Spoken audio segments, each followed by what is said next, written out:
High guys, welcome back to my channel. I hope तुम्ही सगळे मजेत आहात. आजच्या व्हिडिओमध्ये ना तुमच्या फेशियल हेअर्सबद्दलचं सगळं कन्फ्युजन दूर होणार आहे आणि तुम्हाला A to Z पर्यंत सगळ्या क्वेश्चनचे आन्सर या व्हिडिओमधून नक्कीच मिळतील. मुळात फेशियल हेअर्स रिमूव्ह करायची ना ही तुमची चॉईस असली पाहिजे.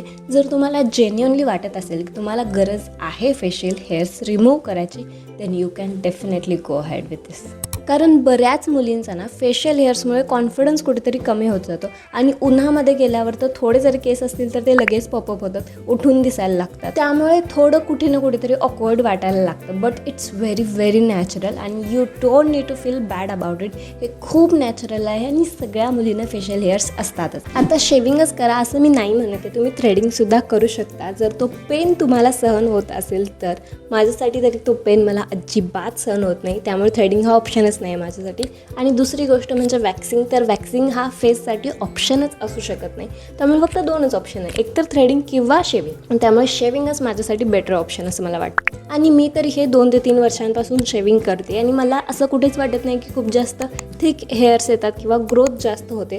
तर असं काही होत नाही. पार्लरमध्ये गेल्यावर फक्त ते आपल्याला लोक इन्फ्लुएन्स करत असतात की आपण त्यांच्याकडून वॅक्सिंग किंवा थ्रेडिंग करून घेऊ शकतो, पण असं काही गरज नाही आहे. जर तुम्हाला शेविंग बेटर वाटत असेल तर you can definitely go for it. काय फक्त लेक्चरच देतेस, कसं करायचं ते कोण दाखवणार? हो दाखवते, आधी केस तरी बांधू द्या. 2000 years later. सो सगळ्यात पहिली स्टेप म्हणजे क्लिन्झिंग युअर फेस. एखाद्या माइल्ड फेस वॉशने ना फेस वॉश करा. आणि आत्ता माझ्या चेहऱ्यावरती काहीच नाही आहे, मी जस्ट फेस वॉश केला आहे. अगदी मॉइश्चरायझरसुद्धा मी आत्ता लावलेलं नाही आहे, फक्त थोडीशी लिपस्टिक आहे. तर सगळ्यात आधी ना फेस शेविंगसाठी असे सेपरेट रेझर्स मिळतात. आता हेच का वापरायचे, तर याला असा राऊंडसारखा शेप असतो, त्यामुळे कट्स लागण्याचे चान्सेस खूप कमी असतात. शिवाय खूप जास्त इझिली आपण ह्याला यूज करू शकतो. माझ्याकडे हे कार्मेझीचं रेझर आहे, जे मला 160 की 180 रुपयाला 3 मिळाले होते. सो वापरायच्या आधी एकदा याला वॉश करून घ्या. त्यानंतर व्यवस्थित रेझर ग्लाईड व्हावं यासाठी चेहऱ्यावरती एखादं थिक मॉइश्चरायझर लावायचं किंवा ॲलोवेरा जेल असेल तर तेही तुम्ही लावू शकता. यामुळे ना नीट ग्लाईड होईल रेझर आणि कटसुद्धा नाही लागणार. माझ्याकडे आत्ता ॲलोवेरा जेल नाही आहे, त्यामुळे मी मॉइश्चरायझर लावते. आणि सगळ्या फेसवरती एकदमच नका लावू, थोड्या सेक्शनने लावा. आणि आता 45 डिग्री अँगलने म्हणजे थोडंसं तिरकं पकडून एंडला पकडायचं. अगदी हलक्या हाताने छोटे स्ट्रोक खालच्या दिशेने रेझर ग्लाईड करायचं. आता एकदमच पूर्ण खाली ग्लाईड नाही करायचं, छोटे स्ट्रोकने करायचं. त्यामुळे कट्स पण नाही लागणार आणि व्यवस्थित हेअर्स रिमूव्ह होतील. त्यानंतर गालाच्या कडचे जे थिक हेअर्स असतात ना कानाजवळचे, ते क्लीन अजिबात करू नका, नाहीतर खूप विचित्र दिसेल. कारण ते हेअर्स ना आधीच खूप जास्त थिक असतात, जाड असतात. सो ते रिमूव्ह केल्यानंतर ना मुलांसारखं असं ग्रे दिसू शकतं. So please avoid it. त्यानंतर राईट साईडच्या गालावरची सुद्धा सेम प्रोसेसने हेअर्स रिमूव्ह करा. आता नोजवरती सुद्धा साईडने रिमूव्ह करू शकता. सो जे बारीक हेअर्स असतात ना आणि ब्लॅक हेअर्स सुद्धा असतील तर ते थोडेफार रिमूव्ह होतील. मुळात हेअर रिमूव्ह करताना आपली डेड स्किन जी असते ती सुद्धा रिमूव्ह होत असते, त्यामुळे आपलं बऱ्यापैकी टॅनिंग सुद्धा रिमूव्ह होतं. आणि हेअर्स रिमूव्ह केल्यानंतर मेकअप खूप जास्त स्मूथ बसतो, केकी होत नाही अजिबात. आणि आपण जे स्किन केअरचे प्रोडक्ट्स वापरतो ते छान ॲब्झॉर्ब व्हायला मदत होते आणि स्किन ग्लोसुद्धा करते आणि अगदी कोरियन ग्लास स्किनसारखं सुद्धा वाटू शकतं.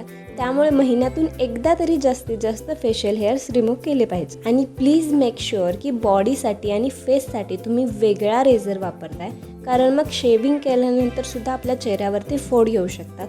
थोडेफार बम्स येतात हेअर्स रिमूव्ह केल्यानंतर, जे की थ्रेडिंग केल्यानंतर सुद्धा येतातच, पण ते लवकर निघून सुद्धा जातात. So don't worry about it. आता अप्पर लिप्सवरती शेव करणं खूपच सॅटिस्फाईंग वाटतं, कारण थ्रेडिंग करताना जे काही पेन होतं ना ते तर मला अजिबात सहन नाही होत. मी माझ्या आयुष्यात फक्त एकदा थ्रेडिंग केलं होतं आणि त्यानंतर ठरवलं की मी कधीच थ्रेडिंग नाही करणार. आता सेम ना छोटे स्ट्रोकने अप्पर लिप्सचे हेअर्स रिमूव्ह करायचे आणि त्यानंतर हनुवटी जवळचे केससुद्धा रिमूव्ह करा. आणि त्यानंतर गळ्याजवळ सुद्धा, कारण तिकडे सुद्धा बऱ्यापैकी केस असतात. ओके, सो आता सगळे पार्ट्स क्लीन झालेत आणि मेजर पार्ट राहिला आहे, तो म्हणजे फोरहेड आणि आयब्रोज.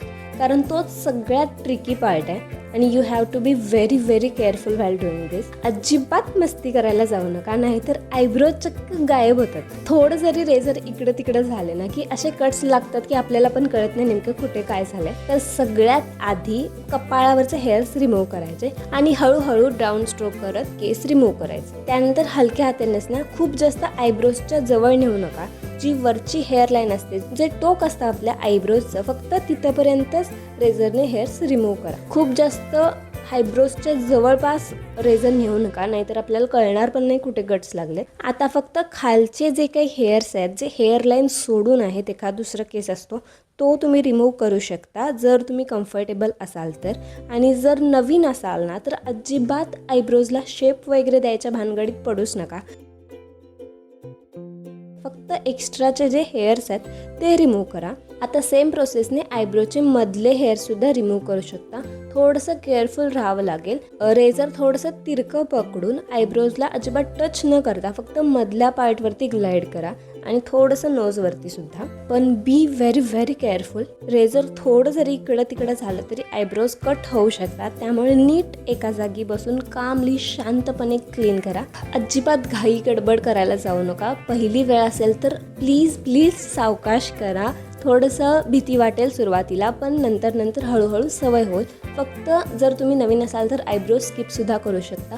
फक्त अप्पर लिप्स आणि गालावरचे वगैरे केस रिमूव्ह करा आणि जसं तुम्हाला रेझर पकडायची सवय होईल तसं मग तुम्ही आयब्रोजकडे जा. मला अजूनही थोडी भीती वाटते जेव्हा मी आयब्रोज जवळ रेझर घेऊन जाते, कारण एकदा मी माझे आयब्रोजसुद्धा उडवले, चक्क गायब झालेले माझे आयब्रोज. त्यामुळे मी तुम्हाला घाबरवत नाही आहे अजिबात. फक्त बी व्हेरी व्हेरी केअरफुल. काळजी घेऊन रेझर हाताळा. Okay, so we are done.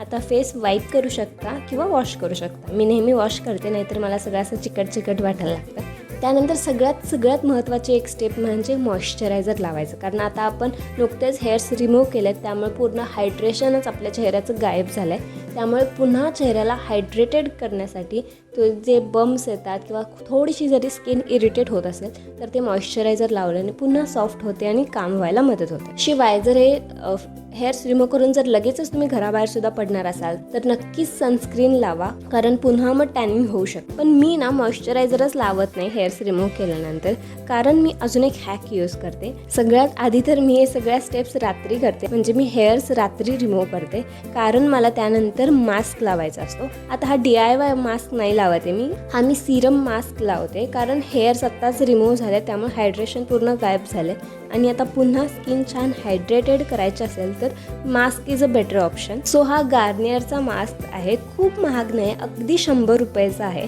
आणि हा आता कुठल्याही मेडिकल स्टोअरमध्ये सुद्धा मास्क मिळायला लागलेत. सो आता मी हा लावून 10 ते 15 मिनटं थांबणार आहे. आता हे जे उरलेलं सिरम आहे ना ते तुम्ही हातांना पायांना लावू शकता. अजिबात वाया घालवायचं नाही, कारण पैसे दिले. तो 10 मिनिटं झालेत आणि आता हा मास्क काढून पुन्हा फेस वॉश नाही करायचा. थोडं ॲब्झॉर्ब झाल्यानंतर असंच मी झोपून जाते आणि डायरेक्ट सकाळीच फेस वॉश करते. आता या प्रोसेसनंतर ना स्किन खूप जास्त ग्लो करते, पण म्हणून सारखं हेअर्स रिमूव्ह नाही करायचे. फक्त महिन्यातून एकदा केलं तरी मोर दॅन इनफ आहे. ओके, सो व्हिडिओ कसा वाटला हे कळवायला अजिबात विसरू नका आणि नेक्स्ट व्हिडिओ कुठल्या टॉपिकवरती बघायला आवडेल हे मला कमेंटमध्ये नक्की सांगा.